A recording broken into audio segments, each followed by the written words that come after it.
Cricket एक ऐसा खेल जिसमें जोश और जुनून इस हद तक पहुंच जाता है कि खेलने के लिए और देखने के लिए लाखों की संख्या में लोग वहां पर पहुंचते हैं। वैसे तो हर इंसान के मन के अंदर में कहीं ना कहीं क्रिकेटर होता है, क्योंकि कहीं ना कहीं आपने स्कूल में एक बार तो जो बैट और बॉल है वो पकड़ा होगा और खेला होगा। लेकिन आप सोचिए कि अगर कहीं किसी भी प्राकृतिक रूप से या अप्राकृतिक रूप से अगर आप डिसेबल हो जाते हैं तो क्या आप क्रिकेट को खेल पाएंगे? क्या आप चौके छक्के लगा पाएंगे, या आप रन ले पाएंगे, या आप कोई लंबा ऐसा कोई कैच ले पाएंगे, जो बड़ा नामुमकिन सा लगता है। लेकिन जब आपका हौसला बुलंद हो तो ये सब नामुमकिन मुमकिन सा हो जाता है। न्यूज़ अफेयर 24 पर आज मेरे साथ में हैं रविकांत चौहान सर, जो डीसीसीआई के जनरल सेक्रेटरी हैं। उनसे हम खास बात करेंगे। उसके साथ ही मेरे साथ में अंतर्राष्ट्रीय दिव्यांग क्रिकेटर गुरदास राउत है, क्योंकि उदयपुर में 15 से 25 अक्टूबर तक राष्ट्रीय स्तर की दिव्यांग क्रिकेट प्रतियोगिता होने वाली है। इसके लिए खिलाड़ी यहां पर पहुंच चुके हैं और ऐसे में रविकांत चौहान सर मेरे साथ में, उनसे हम खास बातचीत करेंगे। सर, सबसे पहले आपका न्यूज़ अफेयर 24 पे बहुत बहुत स्वागत है। बहुत बहुत धन्यवाद। मैं न्यूज़ अफेयर्स 24 के जितने भी व्यूवर्स हैं उनका भी बहुत बहुत धन्यवाद देना चाहता हूं, क्योंकि एक बड़ा चैनल है और इसको ज़्यादा से ज़्यादा लोग सब्सक्राइब करें, देखें। ये हमारे लिए खुशनसीबी है कि हम आज उदयपुर में और न्यूज़ अफेयर्स 24 के स्टूडियो में बैठे हैं, और जहां दिव्यांगता अगर क्रिकेट की अगर बात करें, आप हौसलों की जो बात अभी बता रहे थे, तो ये जो 400 खिलाड़ी यहाँ उदयपुर में खेलने आए हैं, इनकी अपनी एक हौसलों की कहानी है। अलग अलग स्टेट से, अलग अलग राज्य से लोग आए हैं, कितना सेक्रीफाइस करके, कितना स्ट्रगल्स करके ये लोग यहाँ पर खेलने के लिए आए हैं। 15 तारीख से, कल से ये इवेंट शुरू होगा और 25 तारीख को इसका फाइनल मैच खेला जाएगा। और इससे पहले मैं आपको बात बताऊँ कि नारायण सेवा संस्थान के सहयोग से पहली बार व्हीलचेयर क्रिकेट का आयोजन किया गया था। उसके बाद फिर हमने स्टैंडिंग क्रिकेट का आयोजन किया और दोनों ही आयोजन बड़े सफल रहे। Guinness book of world record में व्हीलचेयर क्रिकेट को नापा गया, और उसके बाद अब ये 4th नेशनल जो दिव्यांग क्रिकेट टूर्नामेंट है वो उदयपुर में हो रहा है। तो मैं आपको एक चीज़ बताना चाहूँगा कि इससे पहले हमारा इकाना स्टेडियम में, जो कि सेकंड नेशनल किया गया था, जिसमें वहाँ के मुख्यमंत्री जी योगी आदित्यनाथ जी आए थे, और उन खिलाड़ियों के हौसले को देख के वो अपने आप को रोक नहीं पाए और मैदान पे जाके उन्होंने भी बल्लेबाजी की। तो सबसे अच्छी बात ये है कि ये खिलाड़ी जो है ये अपनी जो हौसले की कहानियाँ हैं वो लोगों तक बता रहे हैं। देखिए, ये एक छोटा सा ब्रीफिंग था जो यहाँ पर जो है रविकांत जी ने दिया है, लेकिन मुझे लगता है कि ये शब्द बहुत कम पड़ते हैं इन हौसलों के आगे। मेरे साथ में गुरदास राउत भी है, इनसे भी हम बात करेंगे। लेकिन छोटा सा एक आपको मैं हिंट देता हूँ कि पाकिस्तान और अफगानिस्तान को जो अपनी कप्तानी के दौरान ये हरा चुके हैं, कैसे क्या हुआ था वही हम आपसे बात करें। फिलहाल मैं रविकांत सर से बात करता हूँ। सर, डीसीसीआई जो है बहुत अच्छा काम इस वक्त यहाँ पर कर रहा है, लेकिन मुझे मैं सीधा सा जो है इस टॉपिक पर आना चाहूँगा कि बीसीसीआई एक बड़ा नाम है, कहीं ना कहीं उनका भी आपको सपोर्ट है। तीसरी चौथी बार आप यहाँ पर उदयपुर में हैं, काफ़ी सीरीज जो है आपके अंडर में यहाँ पर हुई है। खिलाड़ियों के मनोबल को किस तरीके से जो है डीसीसीआई यहाँ पर बढ़ा रहा है? जैसा आपने बताया कि इनकी हर एक की अपनी एक अलग अलग कहानी तो होती है, लेकिन जब मैदान पर होते हैं क्या कुछ देखते हैं, आप अनुभव करते हैं? सर, देखिए, क्रिकेट को भारत में पूजा जाता है, क्रिकेट से सपने देखे जाते हैं, क्रिकेट से जो है ना अपने जीवन की आगे की संरचना को देखा जाता है कि क्रिकेट एक ऐसा खेल है जिससे कितने ही लोगों का भला हुआ है, कितने ही लोग जो है इससे आगे बढ़े हैं। तो एक तरीके से दिव्यांग क्रिकेट में हमारी जो दिव्यांग खिलाड़ी हैं, ये भी एक सपना है कि हम भी जो है ना नॉर्मल खिलाड़ियों की तरह क्रिकेट को खेलें, नॉर्मल खिलाड़ियों की तरह अपने आप को आगे महसूस करें। वैसे ही हमें जो है बीसीसीआई अपनाएं, भारत सरकार से भी हमें जो है कैश अवार्ड मिले, हमें स्पोर्ट्स अवार्ड मिले। तो इसके पीछे ये काफ़ी सालों से क्रिकेट चल रहा था, 40 सालों से ये क्रिकेट चल रहा था। कहीं ना कहीं हमें हमारा दुर्भाग्य समझें या कुछ भी कहें इस बात को कि वो चीज़ हमें नहीं मिल पा रही थी जो हमें इन दिव्यांग खिलाड़ियों को देनी थी। लेकिन जब से बीसीसीआई के सेक्रेटरी जैसा आए बीसीसीआई में, उसके बाद से हमें पीछे मुड़ के देखने की ज़रूरत नहीं रही, क्योंकि जब हमने उनसे मुलाकात की, जब उनको हमने बताया कि भारत में दिव्यांग क्रिकेट का लेवल इस तरीके से है, तो भारत में 4 तरीके से जो है क्रिकेट चलता है। जैसे कि फिजिकल डिसेबिलिटी क्रिकेट की बात करूं, डेफ एंड म्यूट की बात करूं, ब्लाइंड क्रिकेट की बात करूं, व्हीलचेयर क्रिकेट की बात करूं, तो 4 ऐसे क्रिकेट हैं जो भारत में लगातार चल रहे हैं। लेकिन बीसीसीआई के सामने सबसे बड़ी परेशानी का सामना ये था कि हम 4 क्रिकेट को अलग अलग ट्रीट नहीं कर सकते, उसके लिए अम्ब्रेला बॉडी जो है उसका गठन किया जाए। तो बीसीसीआई सेक्रेटरी जय शाह जी ने हमें इस सलाह दी कि इस अम्ब्रेला ऑर्गेनाइजेशन को आप बनाइए, सब इकट्ठे होइए, आप सब जब इकट्ठे होके आएंगे हम आपको पूरी जो है सहायता करेंगे। और उसका रूप आप देख भी रहे हैं कि खिलाड़ियों को बीसीसीआई की तरफ से मर्चेंडाइज हैं, जो हमारे नॉर्मल खिलाड़ी खेलते हैं बॉल से, वही बॉल इनको मिलती है। तो कहीं मुझे लगता नहीं कि खिलाड़ियों के से के लिए डिस्क्रिमिनेशन है बीसीसीआई की तरफ से। अभी लास्ट जनवरी हम लोगों ने इंडिया इंग्लैंड सीरीज की, नरेंद्र मोदी इतना बड़ा क्रिकेट स्टेडियम है विश्व का, उसके अंदर भारत और इंग्लैंड के बीच सीरीज खेली गई। तो समय ज़रूर लगता है आपको उस लेवल तक आने के लिए, आपकी जो मेहनत है वो कभी जाया नहीं जाती, समय ज़रूर लगेगा, लेकिन आपकी जो मेहनत है, आपका जो परिश्रम है, आपकी जो ईमानदारी है, वो आपको सफल ज़रूर बनाएगी। चलिए, पैरा ओलंपिक में कब क्रिकेट शामिल होगा वो सवाल भी हम जो है रविकांत सर से करेंगे, लेकिन मैं फिलहाल गुरदास राउत से भी जो है कुछ सवाल कर लेता हूं। गुरदास जी, कितने खेल जो है अभी तक दिव्यांग क्रिकेट आप अभी तक खेल चुके हैं? जी, सबसे पहले तो हमारा जब दिव्यांग क्रिकेट होता था तो हमें ऐसा लग रहा था कि हम उस प्रकार का क्रिकेट खेल नहीं सकते। टेनिस बॉल से मैंने क्रिकेट शुरू किया और उस समय में लोग हमको चिढ़ा देते थे और ऐसे बातें करते थे कि आप दिव्यांग हो, आप आगे नहीं बढ़ सकते हो, आप कुछ नहीं कर सकते हो। लेकिन उस समय में वो दौर अलग था।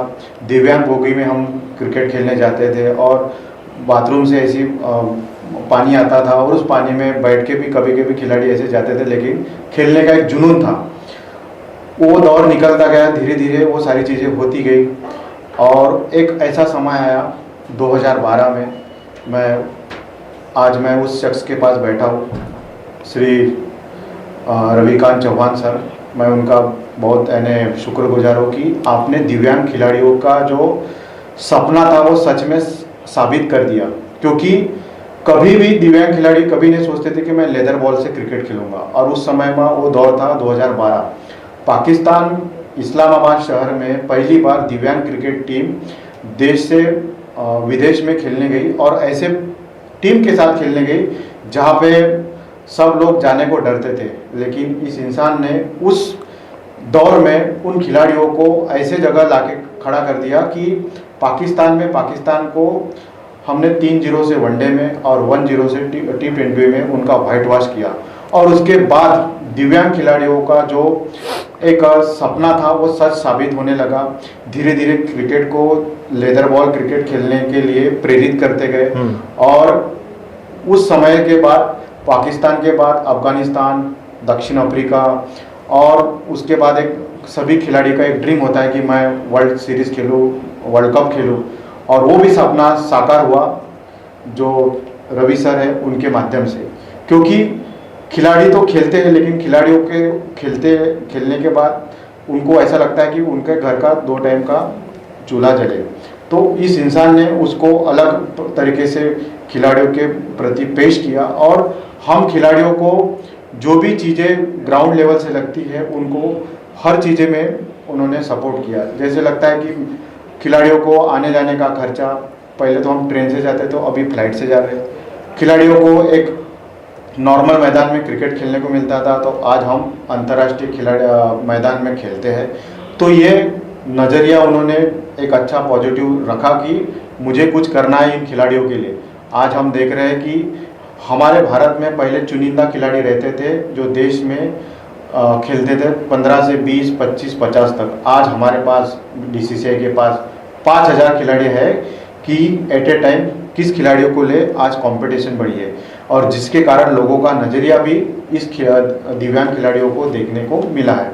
तो ऐसे हमारे सफ़र में बहुत से परेशानी है, दिक्कत ही है, क्योंकि डिसेबल देखते ही उनके मन में दया की भावना आती है। लेकिन हम चाहते हैं कि we want to opportunity not mercy. हमें दया की दृष्टिकोण से ना देखे, हमें एक मौका दिए, हमें एक संधि दीजिए ताकि हम भी इक्वल दिव्यांग होकर भी नॉर्मल खिलाड़ियों के लिए खेले। तो आज हमें बीसीसीआई सपोर्ट कर रहा है। बीसीसीआई के माध्यम से हम खिलाड़ी हम अपना हौसला कभी कम नहीं करने दे रहे हैं और जैसे जैसे हमें सपोर्ट मिल रहा है उस सपोर्ट के माध्यम से हम खिलाड़ी अपने आप को अच्छा सा और साबित करने की कोशिश कर रहे हैं ताकि हमें भी हम भी देश के लिए खेलते हैं, हम भी देश का मान बढ़ाते हैं, तो हम भी चाहते हैं कि हमें भी उस प्रकार से लोग देखें। और आप ही एक सोशल मीडिया माध्यम है जिसके माध्यम से हम जीरो से हीरो बनते हैं और उन खिलाड़ियों को उस प्रकार की सुविधा मिलती है। रविकांत सर, मुझे आप ये बताएं कि जिस तरह से ओलंपिक के अंदर जो है क्रिकेट जो है, सामान्य क्रिकेट जो है वो शामिल हो चुका है, लेकिन पैरा ओलंपिक अभी जो इस तरीके से जो है क्रिकेट जो ये क्रिकेट अपना पैरा क्रिकेट वो भी इसमें शामिल नहीं हो पाए। क्या संभावनाएं देखते हैं आपकी, क्यों अभी तक जो है पैरा ओलंपिक में क्रिकेट शामिल नहीं हो पाया है? देखिए, मैं एक पहले तो बात बताऊंगा, जैसे गुरदास ने बताई जी 10, 15, 20 रुपए की बॉल से ये क्रिकेट शुरू हुआ, जी बिल्कुल, सॉफ्ट बॉल में तब्दील हुआ, लेकिन सॉफ्ट बॉल से आगे किसी का दिमाग काम ही नहीं कर रहा था। वो सब ये सोचते थे कि यार ये दिव्यांग हैं, कहाँ से इनको हम लेदर बॉल से खिलाएंगे, कहाँ से खेल पाएंगे, कहीं चोट लग जाएगी और लग जाएगी। आज देखिए वही दिव्यांग खिलाड़ी उस लेदर बॉल से खेल रहे हैं जिससे आपके इंटरनेशनल खिलाड़ी खेलते हैं। तो ये एक बहुत बड़ी तब्दील है। और तब्दील किस चीज़ की है? अगर आप अच्छा कुछ करने की कोशिश करें तो बहुत कुछ हो सकता है। तो मैं आपका सवाल का जवाब इसी में देना चाहूँगा कि जब LA28 में क्रिकेट को शामिल किया गया है तो मुझे पूरा विश्वास है कि LA28 के अंदर हम ऐसा कुछ करेंगे कि पैरा ओलंपिक में पैरा क्रिकेटर्स का जलवा आपको नज़र आएगा। और उसके लिए हमारा काम शुरू हो चुका है, क्योंकि जहां ओलंपिक वहां पैरा ओलंपिक। ये हमारा भी सपना है कि डिसेबिलिटी क्रिकेट को पैरालंपिक में भी शामिल किया जाए, ताकि इन खिलाड़ियों को वो और सुविधाएं जो पैरा खिलाड़ियों को मिलती हैं, उनको नेशनल अवार्ड्स मिलते हैं, कैश अवार्ड्स मिलती हैं, उनको और ट्रेनिंग्स मिलती हैं, तो उसके हिसाब से इनके अंदर अपॉर्चुनिटीज़ निकल के आएंगी। स्पोर्ट्स पॉलिसी के अंदर ये क्रिकेट को इंक्लूड होगा। तो खेल नीति जब क्रिकेट इंक्लूड हो जाएगा तो सर्टिफिकेट का ग्रेडेशन होगा। मैं अगला सवाल आपसे खेल नीति पर ही करना चाह रहा था कि खेल नीति को लेकर किस तरह की संभावना है, उस पर थोड़ा सा और अपन करेंगे। मैं गुरदास, मुझे बताएं कि जब आप क्रिकेट आप खेलते हैं, मैदान पर जब आप होते हैं, तो जाहिर सी बात है गिरना उठना और फिर से चलना, फिर से बॉलिंग करना, बैटिंग करना, क्योंकि आप वहाँ पर मुझे लगता है कि सभी रोल निभाते होंगे, प्लेयर भी बनते होंगे, आप वहाँ पर जो है एक बल्लेबाज भी बनते हैं, तो वहाँ पर सब कुछ करते हैं। वो किस तरह का जो है एक अनुभव आपका रहता है, और बाहर से जब चौके छक्के पर लोग हुटिंग करते हैं, कितना जो है वो आपको जोश देता है वहाँ पर? जी सच में आपने जो बोला है ना, बिल्कुल जोश वही रहता है, क्योंकि दिव्यांग खिलाड़ियों में एक जुनून रहता है और उनमें एक ऐसी जिद रहती है कि मैं कुछ करूँगा। तो जब हम क्रिकेट खेलते हैं तो यही भावना रखते हैं कि हम जीत के लिए खेलें। तो कोई भी ऐसा चाहता नहीं कि हम जो मैच में जाए तो ऐसा नहीं हो कि लोग हमको बस देखने की भावना से देखें, तो जोश वही रहता है। मैं आपको एक उदाहरण देना चाहता हूँ। जब 2012 में हम क्रिकेट को हम एक धर्म की तरह पूरे भारत में मानते हैं, तो उस दौर में सचिन तेंदुलकर जो क्रिकेट के साक्षात भगवान हैं जी, एक समय था जब मैं नेट प्रैक्टिस के लिए चयनित हुआ विदर्भ क्रिकेट एसोसिएशन में। वहाँ पे मुझे सचिन तेंदुलकर को बॉलिंग करने का मौका मिला। जब मौका मिला तो मैंने उनके सामने जब मैं गया तो मैं थर थर काँपने लगा कि सच में मैं क्रिकेट के भगवान के सामने खड़ा हूँ या नहीं हूँ। तो पहली बॉल मैंने उनको डाली, तो जैसी बॉल डाली तो पूरी वो वाइड चली गई और मेरे पास आए और उन्होंने बताया कि आप नेट्स में सचिन तेंदुलकर है ऐसा ना समझे, नेट्स में नॉर्मल प्लेयर है ऐसा समझे। तो मैं बॉलिंग के लिए वापस गया और अपने आप को समझाने लगा, गुरु अभी नहीं तो कभी नहीं, ये मौका आपको बार बार नहीं मिल सकता है। तो मुझे एक डेल स्टेन का किस्सा याद था। जामठाई में मैच था, टेस्ट मैच। उस समय सचिन तेंदुलकर को डेल स्टेन ने इन स्विंग डाला था और सचिन तेंदुलकर ने उसको चौका मारा था। उसके बाद सेम टप्पे पे आउट स्विंग डाला तो सचिन तेंदुलकर कीपर के हाथों में आउट हो गए। तो वो क्षण, उसी क्षण का मैं इंतजार कर रहा था। मैंने भी इन स्विंग डाला पहला और सचिन तेंदुलकर ने ड्राइव मारा और उसी टप्पे पे मैंने सचिन तेंदुलकर जी को आउट स्विंग डाला तो सचिन तेंदुलकर की गिल्लियाँ पकड़ गई और उस समय रात भर मैं सोया नहीं था। तो मैं यही सोच रहा था कि मैं दिव्यांग होकर वो सारी चीज़ें कर सकता हूँ। तो आने वाले जनरेशन के लिए एक मैसेज देना चाहता हूँ कि आप दिव्यांग खिलाड़ी होकर भी अपने आप हिम्मत ना हारे और अपने जज्बे को कायम रखें, क्योंकि हमें माता पिता कुछ लोग ऐसे रहते हैं जो बहुत गरीब होते हुए भी चार दीवार के अंदर अपनी ज़िंदगी का गुजारा काटते हैं। उनके माता पिता बोलते तो आप घर से बाहर ना निकलो क्योंकि आप दिव्यांग हो, आप कुछ नहीं कर सकते। लेकिन इन दिव्यांग खिलाड़ियों को उस चार दीवार के अंदर निकालने का काम आदरणीय श्री रवि सर ने किया है, क्योंकि हमारे अंदर वो जज्बा और जुनून तो सभी लोग ऐसे बोलते हैं, लेकिन इस इंसान ने करके दिखाया।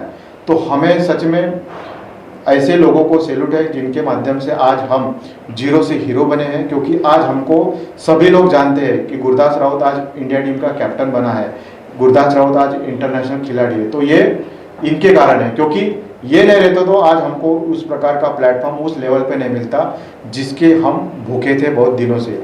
आज हमें पूरे हिंदुस्तान में एक नई पहचान मिली है, जो नया कारवा मिला है, तो इसी के माध्यम से मिला है। खिलाड़ी खेलता तो जरूर है, लेकिन खिलाड़ियों को अगर किसी भी प्रकार की सहायता नहीं मिली, किसी भी प्रकार का सहयोग नहीं मिला, तो खिलाड़ी का खेलना पूरा व्यर्थ है।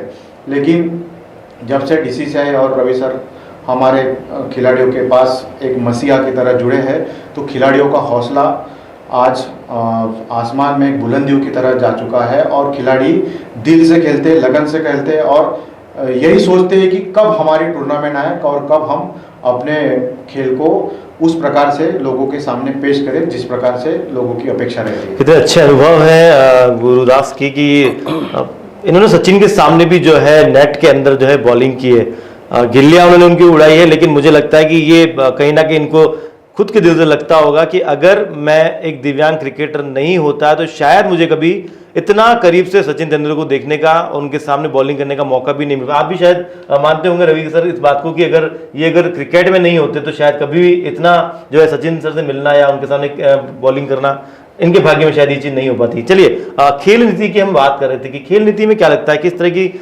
संभावना है DCCI में जो दिव्यांग क्रिकेटर जुड़े हुए हैं उनके आगे भविष्य को लेकर? देखिए, संभावनाएं काफ़ी हैं। जब BCCI ने इस खेल को अपना लिया और BCCI की खेल काउंसिल में ये आ चुका है, तो स्पोर्ट्स पॉलिसी में भी मुझे उम्मीद है कि आगे आने वाले समय में इस क्रिकेट को अपनाया जाएगा। अगर क्रिकेट ओलंपिक में आ गया तो खेल नीति में अवश्य है कि आना स्वाभाविक है, तो उसके लिए कोशिश जारी है। मंत्री जी से भी हमारी बातचीत हुई है, और अगला हमारा जो मकसद है वो यही है, क्योंकि हम BCCI तक पहुँच गए और BCCI से सपोर्ट आना शुरू हो गया, तो खेल नीति में ये अगर क्रिकेट आता है तो कितने ही खिलाड़ियों की ज़िंदगी को बदला जा सकता है। उनकी सर्टिफिकेट की ग्रेडेशन हो सकती है। जब सर्टिफिकेट की ग्रेडेशन होगी तो आपको सरकारी नौकरियों में वरीयता मिलेगी। तो हमारा सपना यही है कि खिलाड़ी के खेले हुए खेल की कमाई से उनके घर का चूल्हा जले, एक दिन के लिए नहीं, जिंदगी भर के लिए। वो खेल नीति के हिसाब से पॉसिबल है।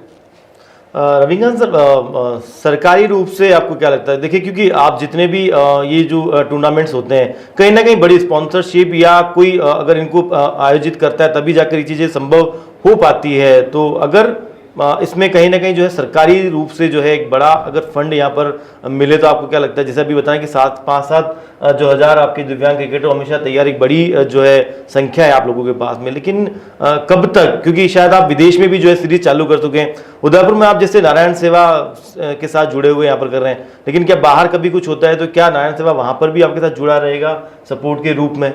देखिए, पहले तो सबसे पहले कहूँगा कि प्रशांत अग्रवाल जी को मैं धन्यवाद देना चाहूँगा आपके चैनल के माध्यम से, कि उन्होंने इतना बड़ा दिल रखा कि लगातार तीसरी ये क्रिकेट की श्रृंखला यहाँ पर हो रही है। एक साथ में 24 टीमें, 400 से ज़्यादा खिलाड़ी, ये संभव ही नहीं है सबके लिए ना, क्योंकि उनके लिए होटल्स में प्रबंध करना और करना काफ़ी बजट आता है। लेकिन ये संभव नारायण सेवा संस्थान के सहयोग से था कि हम उदयपुर में ये तीसरी बार श्रृंखला करवा लें, चैंपियनशिप करवा रहे हैं। और दूसरी बात, अगर बात करें सरकारी खजाने की, अगर सरकारी, देखिए ओलंपिक में सरकार की तरफ से मदद मिलती है, पैरालंपिक में भी सरकार की तरफ से मिलती है, लेकिन क्रिकेट को चलाने वाली कौन सी बॉडी है? क्रिकेट को चलाने वाली भारत में BCCI है। तो उनसे हमारे को सपोर्ट मिलना शुरू हो गया है। जयसा जी की अगर मैं बात करूं, उनके आने से इस दिव्यांग क्रिकेटरों के जीवन में नई संभावनाएं पैदा हुई हैं। आज आप देखिए कि धीरे धीरे हमें वो सपोर्ट मिल रहा है, और आगे आने वाले समय में मुझे उम्मीद है कि जो चीज़ें हमने सोची हैं, जो खिलाड़ियों को चाहिए, वो चीज़ें भी मिलेंगी।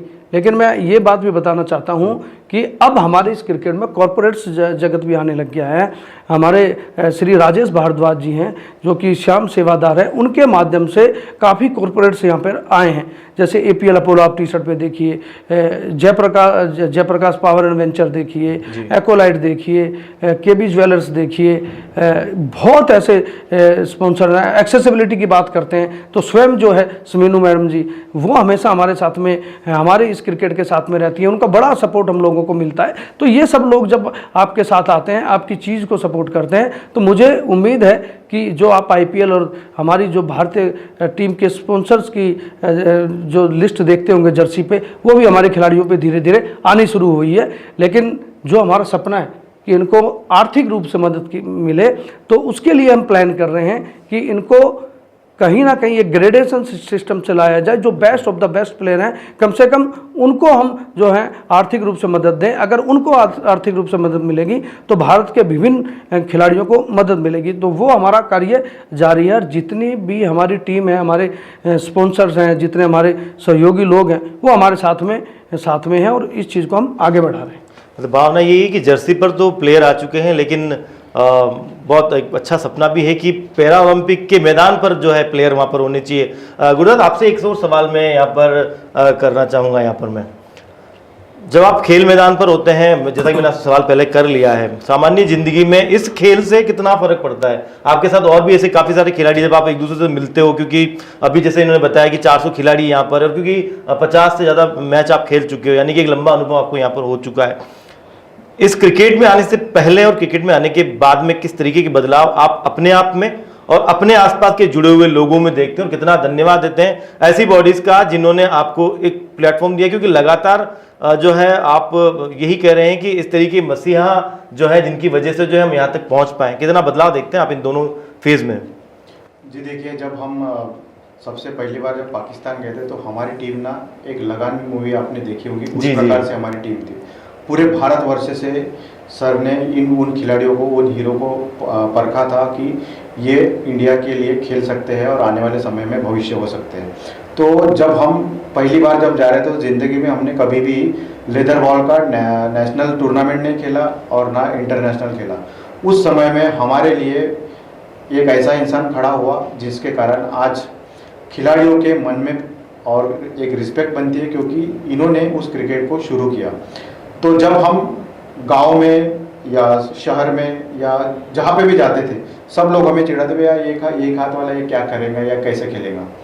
तो आज जब हम खेलते हैं, इस प्रकार का एटमॉस्फेयर बना लिया, तो आज वही लोग, वही दोस्त हमें एक रिस्पेक्ट की भावना से देखते, नहीं यार ये जो खिलाड़ी है ना, एक नेशनल प्लेयर है, इंटरनेशनल प्लेयर है, और ये अच्छी जगह जाके खेलता है और भारत का गौरव बढ़ाता है। तो लोगों का हमारे प्रति देखने का नज़रिया पूरी तरह से बदल गया। मैं जब भी आज जाता हूँ तो किसी प्रोग्राम में जाता हूँ, किसी जगह जाता हूँ, तो मैं इंटरव्यू देता हूँ, मुझे एज अ चीफ गेस्ट करके बुलाते हैं। और वही जब मैं पहले था तो लोग मुझे किसी भी प्रकार का एक वैल्यू नहीं देते थे, लेकिन जब से मैंने क्रिकेट को एक खेलना शुरू किया तो लोगों का नज़रिया पूरी तरीके से बदल गया। तो उस इंसान के लिए मैं 2 लाइन कहना चाहूँगा। अकेला ही चला था गालिब मंजिल, मगर रास्ते जुड़ते गए और कारवा बनता गया। तो उनके माध्यम से हम खिलाड़ियों के प्रति एक एक करके सब लोग जुड़ते गए, एक एक हीरो को वो तराशते गए। आज बहुत से ऐसे खिलाड़ी हैं जो अंतर्राष्ट्रीय स्तर पर खेल चुके हैं और भारत का प्रतिनिधित्व कर चुके हैं।